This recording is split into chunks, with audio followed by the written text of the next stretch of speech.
Okay students, आज हम बात करेंगे जो हमारा चैप्टर पीछे छूट गया था, जो चल रहा था निरीक्षण विधि। इसी में आगे आता है निरीक्षण विधि के तत्व, यानी कि वो कौन कौन सी बातें हैं, वो कौन कौन से बिंदु हैं कि जो निरीक्षण विधि को पूरा करते हैं या निरीक्षण विधि के अंतर्गत होनी चाहिए। पहला इसमें आता है बच्चों वस्तुनिष्ठता।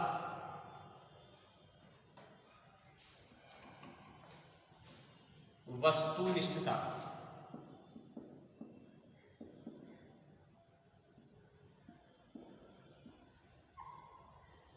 ये जो निरीक्षण विधि होती है हमारी, वो वस्तुनिष्ठ होती है, यानी कि उसमें हम केवल यस और नो, हाँ या ना में जवाब लेते देते हैं। सेकंड तत्व इसका होता है निश्चयात्मकता। निश्चयात्मकता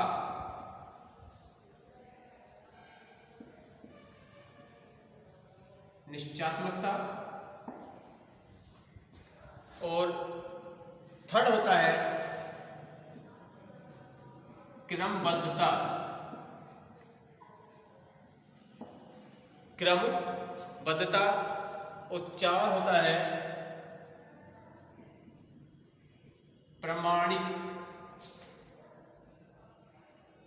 प्रामाणिकता।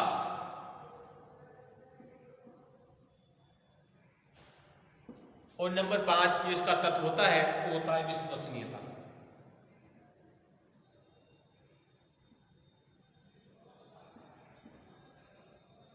इनके ये 5 तत्व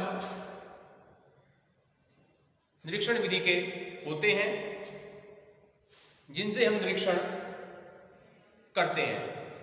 यदि हम बात करते हैं इसके बाद आगे जो आपके सिलेबस में है, सीधा निरीक्षण विधि के जो सोपान है, वो सोपान क्या है? निरीक्षण विधि के सोपान।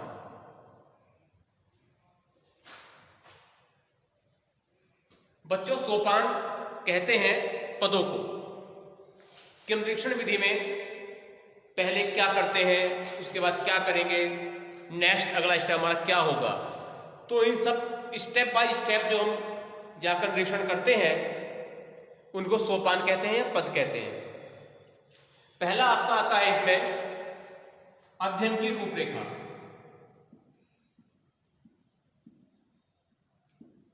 अध्ययन की रूपरेखा सबसे पहले ये मेन पद है, मेन सोपान है। हम जहां भी जा रहे हैं, चाहे भौगोलिक भ्रमण हो, चाहे किसी भी इंस्टीट्यूट, हॉस्पिटल, कहीं का भी कोई निरीक्षण हो, हमें जाकर जो जो बिंदुओं पर बात करनी है, हमें जाकर जिस जिस चीज का निरीक्षण करना है, हम उस सब की रूपरेखा बना लेंगे। तो उससे क्या होगा, हमें निरीक्षण करने में आसानी होगी। ऐसा नहीं होगा कि हम कोई चीज भूल गए, उसे बाद में दोबारा दौड़ना पड़े, भागना पड़े। तो सब क्या होता है, हमारी रूपरेखा में आता है। नेक्स्ट नंबर 2 आता है व्यवहार का निरीक्षण।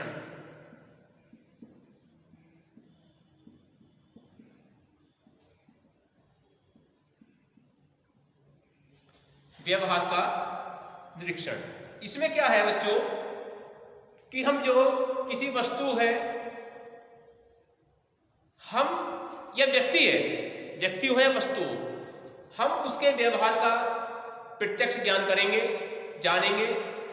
यदि मैं आपको इसमें एग्जाम्पल दूं कि किसी हाथी के समूह में और हमें उनके हाथियों के व्यवहार का अध्ययन करना हो, तो हम क्या करेंगे, हम वहां पर अनेक हाथियों को एकत्रित करेंगे ताकि उनके व्यवहार का हम निरीक्षण गहनता से कर सकें। क्योंकि ये मनोवैज्ञानिक है हमारे, वो पशुओं के व्यवहार को देखकर ही उनका निरीक्षण करते हैं। आपको पहले बताया था कि हमारे जितने प्रयोग होते हैं, प्रैक्टिकल होते हैं मनोविज्ञान के, वो सबसे पहले पशु पक्षी पर ही किए जाते हैं, क्योंकि हम पहले उनका व्यवहार देखते हैं, तब उसको हम मानव पर अप्लाई करते हैं। नेक्स्ट आता है व्यवहार को नोट करना अर्थात लिखना। जो भी व्यवहार किया गया है हम उसको नोट करते हैं, लिखते हैं। अर्थात दैनिक जीवन में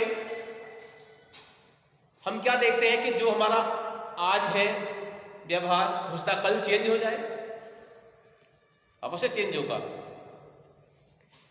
क्योंकि परिवर्तन हमेशा होता रहता है। तो हम क्या करेंगे कि हमारा जो व्यवहार आज था, या जैसा कि हमने एग्जाम्पल आपको हाथियों का दिया था,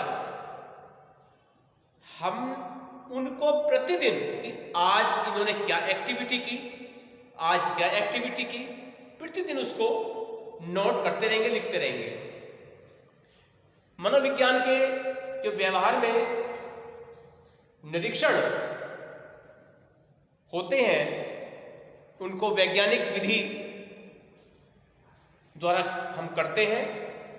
कोई पूछ सकता है आपसे कि आपने जो निरीक्षण किया है वो कौन सी विधि में है।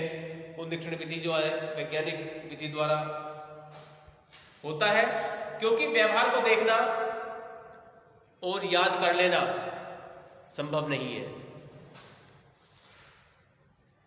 मैंने माना कि आज आप शहर में टहल रहे थे और टहलते हुए आप अपने दोस्त के साथ बदतमीजियां कर रहे थे, वहां पर आपकी छीना झपटी होती है, तो आपके व्यवहार कैसा लगा मुझको? असामाजिक लगा। कल क्या हुआ? कल आप मुझको मिलते हैं, आप किसी धार्मिक अनुष्ठान में जाते हैं, वहां जाकर पूजा पाठ करते हैं,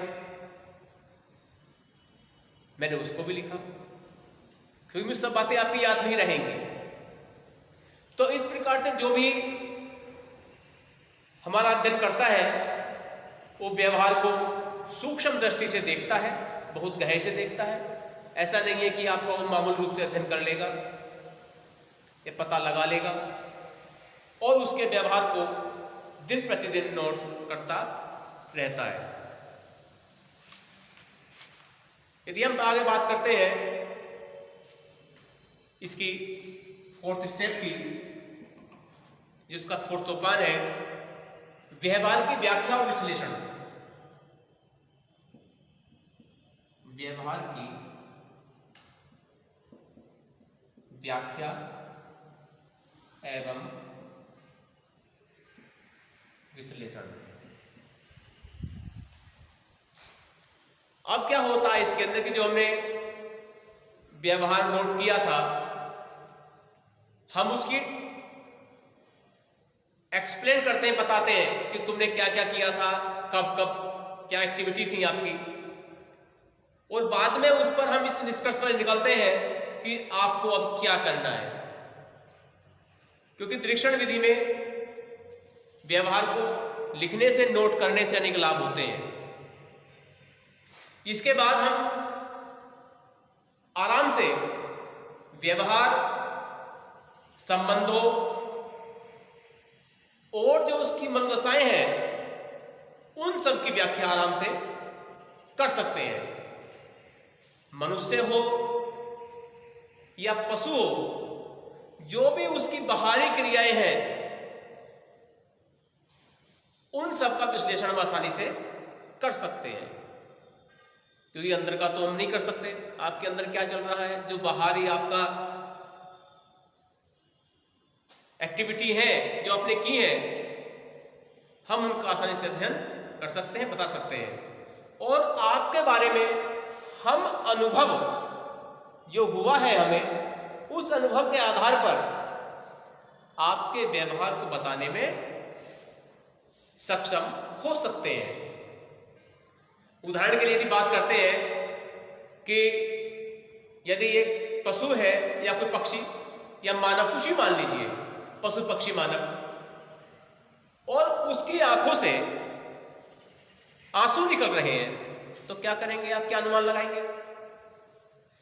सीधा सीधा हमारा उत्तर होगा कि इस व्यक्ति को या इस पशु या पक्षी को दुख है, क्योंकि आंसू कब आते हैं? दुख की घड़ी में आते हैं। और हम सहजता से बता देते हैं कि यह व्यक्ति पीड़ित है या परेशान है। यह हमने कब किया? उसके व्यवहार को देखकर, बताकर। नेक्स्ट आता है सामान्यीकरण। सामान्यीकरण में क्या है कि जो मनोविज्ञान है, इसका उद्देश्य सामान्यीकरण के नियमों की खोज करना भी होता है। और जो हमने निरीक्षण विधि की बात चल रही है हमारी, यह सामान्यीकरण के सोपान को पूरा करती है। वैज्ञानिक नियमों में कोई भी नियम वैज्ञानिक हमारा है, उसमें सामान्यीकरण की भावना छिपी होती है। एक मैं आपको एग्जांपल दूंगा इसके विषय में कि हिरण ले लो, चूहा, हाथी, बंदर, मानव। यदि हम इनके व्यवहार का अध्ययन करते हैं, निरीक्षण करते हैं, तो उनके अलग अलग व्यवहारों की अनिवार्यता न होकर उनके सामान्य व्यवहारों की खोज को हम अधिक महत्व देंगे कि इन सब में सामान्य चीज क्या है। इन सब में जो डिफरेंस है वो हमारे मनोविज्ञान में सामान्यीकरण में आता है, शामिल किया जाता है। तो स्टूडेंट्स, ये आज हमारे थे निरीक्षण विधि के सोपान। इंपोर्टेंट्स हैं, एग्जाम में टिप्पणी के रूप में आते हैं या शॉर्ट नोट के रूप में आते हैं।